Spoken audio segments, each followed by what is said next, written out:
और पिछले साल तो यहाँ पे बड़ी भयंकर आपदा, जैसे अनेकों जगह क्राउड बर्स्ट टाइप के हुए हैं, बहुत भयंकर बारिश हुई है, बहुत नुकसान हुआ है। और संयोग इस साल भी बारिश बहुत हुई है तो नुकसान बहुत, और इसलिए सड़कों को बहुत नुकसान हुआ है, जो प्रॉपर्टीज को हुआ है। केंद्र ने हमको कुछ पैसा दिया था, उसका भी सदुपयोग हुआ है। जितना नुकसान हुआ उसको तो पूरा करना शायद संभव नहीं है, लेकिन लोगों को मकान गए, खेत बह गए पूरे, बहुत सारे पुल टूट गए हैं। तो उसकी अभी जो वर्तमान में स्थिति है, इस साल ही बारिश हो रही है, अभी सड़कें तो मेरा ये उसमें अभी एक तुरंत मैं अभियान जो शुरू करने वाला हूँ सड़कों को ठीक करने का है जी। कि सड़कें जहाँ जहाँ खराब हो गई कैसे उनको जल्दी से जल्दी रिपेयर करके इस स्थिति में लाएं कि वो सड़क चलने लायक ठीक हो। खासकर राष्ट्रीय राजमार्ग और स्टेट हाईवेज, इनके ऊपर मैं ध्यान दूंगा और मुझे आशा है कि अगले 4-6 हफ्ते के अंदर हम कोई योजना बना के शुरू करेंगे। तो 4-6 हफ्ते में काम कुछ योजना बन के किस प्रकार से, क्योंकि उसमें जो 2-3 चीजें हैं, सड़कों को हमें ठीक करना है। तो सड़कों के लिए एक तो कहाँ क्या नुकसान है, उसमें किस प्रकार से उसको डिजाइन क्या होना है, उसको ठीक करने का कहाँ पर क्या है, फिर उसका कुछ जो प्रक्रिया टेंडरिंग प्रक्रिया वो होनी है और धन उपलब्ध होना है। तो इसमें बाकी प्रक्रिया चलती रहेगी और साइड बाई साइड धन कहाँ से उपलब्ध करना वो जैसे भी होगा, चाहे केंद्र से हमको मांगना पड़े, कहीं से मांगना पड़े, बंदोबस्त करेंगे।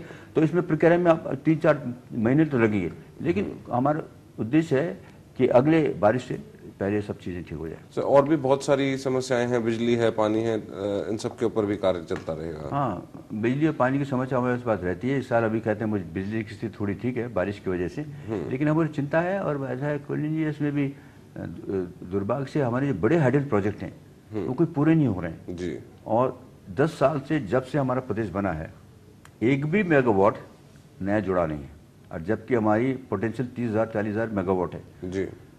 और पिछले मेरे टर्म में जब मैं था तो जब मुझे बताया गया तो मुझे बहुत चिंता हुई, आश्चर्य हुआ। तो एक योजना हम पूरी कर सके, मनेरी भाली फेज 2, जिसमें 300,000 मेगावाट तैयार होता है और 18 साल से वो योजना चल रही थी जी। और हमने बड़ी मुश्किल से उसको 2008 में पूरा कर पाए, 2007 में शुरू करें। तो इसलिए उद्देश्य था कि छोटी छोटी योजनाएं बने, जल्दी पूरी हों। और इसलिए 2008 जनवरी-फरवरी मैंने एक नई नीति बनाई थी कि 25 मेगावाट तक छोटी छोटी योजनाएं बनी। दुर्भाग्य से वो टेक ऑफ नहीं हो सका परिस्थिति की वजह से। मैं देखूंगा कि क्या हम उसको रिवाइव करके और छोटी योजनाओं पे ज्यादा जोर देके छोटी योजना बने। हमारे यहाँ बहुत पोटेंशियल है, नुकसान नहीं होगा, समय कम लगेगा, पैसा कम लगेगा। और जैसे मानिए 20 या 25 मेगावाट की हम 100 योजनाएं बना जाए तो 2000 मेगावाट हमको उसी से मिल जाएगा, 2,500 मिल जाएगा। इस दृष्टिकोण से कोशिश करेंगे और बाकी जो बड़ी योजनाएं जो चल रही हैं तो उनको कोशिश करेंगे जल्दी हो जी सर। और अगर समस्याओं की बात करें तो उत्तराखंड के आंदोलनकारी काफ़ी समय से परेशान हैं, उनसे आपने आज भी मुलाकात की, तो उनके लिए क्या सोल्यूशन लेकर आएंगे? देखिए, ऐसा उत्तराखंड आंदोलनकारी का जो समस्या है कुछ हमारे प्रदेश में उलझ गई है।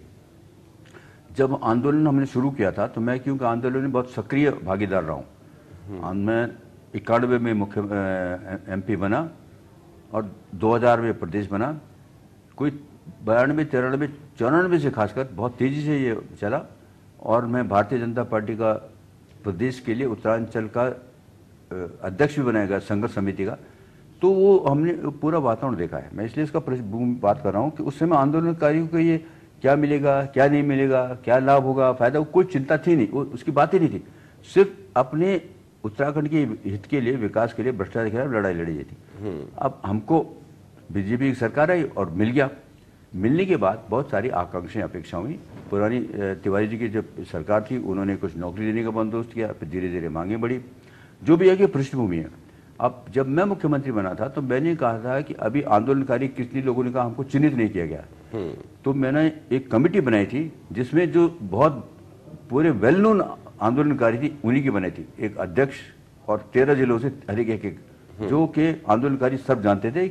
हमने उनको कहा था और लोगों को छांटिए, कौन कौन से आंदोलनकारी छूट गए, उनको क्या सम्मान दिया जा सकता है। सम्मान की बात मैंने की थी, ओके। तो प्रक्रिया चली, फिर धीरे धीरे कुछ डिस्टॉर्ट हो गई, गड़बड़ हो गई। अभी अनेकों प्रकार की मांगे उठ रही हैं। तो आज जो महिलाएं थी मैंने उनको भी कहा कि हमको मांगों के बात तो ठीक है, सम्मान की बात करनी चाहिए, लेकिन अगर हम सिर्फ मांगों पे जोर देंगे, सिर्फ अपनी, तो उत्तराखंड का हित नहीं होगा।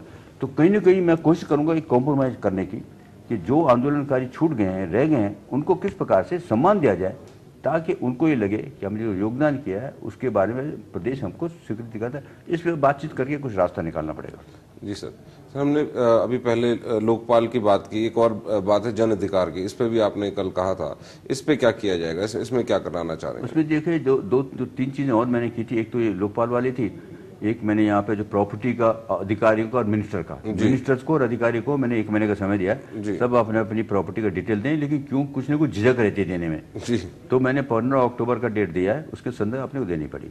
जहाँ तक ये जन अधिकार के है, 2 प्रदेशों ने हमारे अच्छा काम किया, मध्य प्रदेश ने और बिहार ने। एक तो ये है कि जो भी आपका सरकार द्वारा काम होता है, छोटा हो बड़ा हो, आप बिल जमा करना चाहते हैं, उसमें विलंब होता है।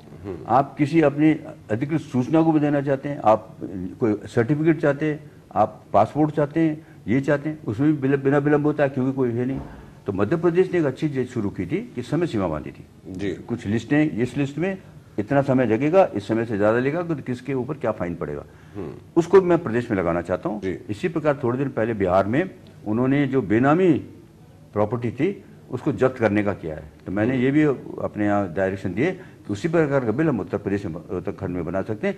तो उद्देश्य ये है कि भ्रष्टाचार के अंदर जितने हम जा सके, जहाँ भ्रष्टाचार के दैत्य को खत्म कर सके, वो सब कोशिश होनी चाहिए। और उसी श्रृंखला में मैंने ये दो तीन बातें की हैं, वो उसी श्रृंखला में। आपका कहना है कि आप एक लोकायुक्त बनाएंगे, उसके अलावा आप सारे लोकायुक्त बनाएंगे। जो प्रॉपर्टीज का जिसको शक होता है, उसकी प्रॉपर्टी सब किसके पास कितनी है, उससे शायद पता लगेगा कौन बेनामी प्रॉपर्टी रखता है, कौन क्या करता है। जो ट्रांजैक्शन होंगे वो ट्रांसपेरेंट होंगे ट्रांजैक्शन। और इसीलिए जो जनता की तरफ से है कि उनके जो अधिकृत सूचनाएं हैं उनको जल्दी से मिले। राइट टू इन्फॉर्मेशन एक किस्म की है, लेकिन ये जो सामान्य डे टू डे चीजें हैं जो हमको मिलनी चाहिए, राशन कार्ड नहीं मिलता, ये आपने अप्लाई किया ड्राइविंग लाइसेंस नहीं मिलता, ये तो उसकी सीमा बांधी है। और जैसे और प्रदेश ने कहा किया, और जो मुझे अच्छा लगा, बिहार ने जो प्रॉपर्टी जब्त करने की बात की है, उसको उन्होंने एक स्कूल खोल दिया उसमें। तो इसी प्रकार से एक वातावरण बने कि हम अगर भ्रष्टाचार से कोई फायदा उठाने की कोशिश करेंगे तो कहीं ना कहीं हम पकड़ में आ जाएंगे। तो स्टेट लेवल पे भी आप एक रिस्पॉन्सिबिलिटी क्रिएट करने की कोशिश कर रहे हैं। गुड गवर्नेंस का ये सब है, अच्छा प्रशासन देने के ये सब पहलू हैं, उन्हीं की कोशिश हो रही है। जी सर। तो चलिए, आज हम मिले उत्तराखंड के मुख्यमंत्री श्री भुवन चंद खंडूरी से, और काफ़ी स्ट्रॉन्ग ओपिनियंस के साथ आए हैं, काफ़ी कुछ करने की इनकी भावना है। देखते हैं आगे क्या हो पाता है। धन्यवाद सर। बहुत धन्यवाद आपको भी, और TV 100 को भी बहुत बहुत धन्यवाद।